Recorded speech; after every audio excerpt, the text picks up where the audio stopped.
ছাড়াই বছর জুড়ে পানিতে ডুবে থাকে সাভারে ফুলবাড়িয়া শিল্পাঞ্চলের বেশ কয়েকটি সড়ক। ময়লা দুর্গন্ধে ভরা সড়ক মারিয়ে গন্তব্যে পৌঁছাতে হয় বাসিন্দাদের। জলাবদ্ধতার কারণে বন্ধ হয়ে গেছে সড়কের পাশে গড়ে ওঠা বহু ব্যবসা প্রতিষ্ঠান। এ বিষয়ে আরো খবর জানাতে আমাদের সাথে যুক্ত হচ্ছেন সহকর্মী নাজমুল হুদা। নাজমুল, সাভারে ফুলবাড়িয়া শিল্পাঞ্চলের সড়কের কি চিত্র দেখছেন এই মুহূর্তে, আর স্থানীয়রা কি বলছেন এই বিষয়ে সবশেষ খবর জানাবেন।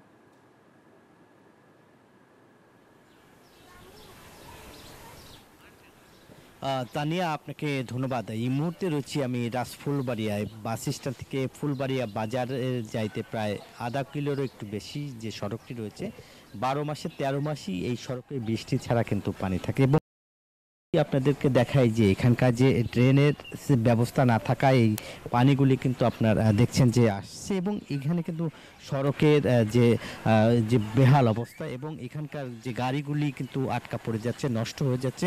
কেউ কেউ কিন্তু আসলে এখানে গাড়ির চাকা বন্ধ হয়ে যাচ্ছে, এবং এখানকার যে এই স্কুল কলেজের শিক্ষার্থীরাও কিন্তু তারা দেখছেন যে এই পানির মধ্যেই তাদেরকে আসতে হয় এবং সাইড দিয়ে আসতে হয়। এবং যেহেতু বৃষ্টি হলেই কিন্তু আপনি দেখতেই পাচ্ছেন যে সড়কের যে অবস্থা এবং এই সড়কের যে বেহাল অবস্থা। এবং আমরা যদি একটু এখানকার যে যারা শিক্ষার্থীরা রয়েছে, যারা এই সড়ক দিয়ে যাতায়াত করে, তাদের সাথে একটু কথা বলার চেষ্টা করব যে এখানকার যে এই সড়কের যে অবস্থা, আপনাদের সাথে একটু কথা বলতে চাই যে এই সড়কের আসলে যে এই যে আপনারা স্কুলে যান, এই সড়কের এই যে কতদিন ধরে এই অবস্থা, এবং প্রশাসন তো বলছে যে বিভিন্ন সড়কের কাজ হচ্ছে, কি কাজ কি আসলে হয়েছে কিনা?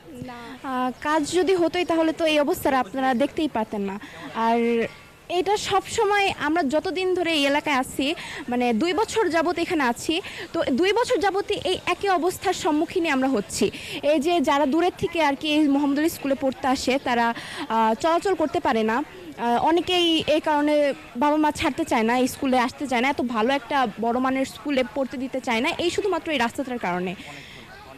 আপনার সাথে একটু কথা বলি যে এই যে সড়কের অবস্থা, বেহাল অবস্থা, স্কুলে যখন যান, এমনি বৃষ্টি যখন হয় তখন কি আরও পানি বেড়ে কাপড় চাপড় নষ্ট হয় কি?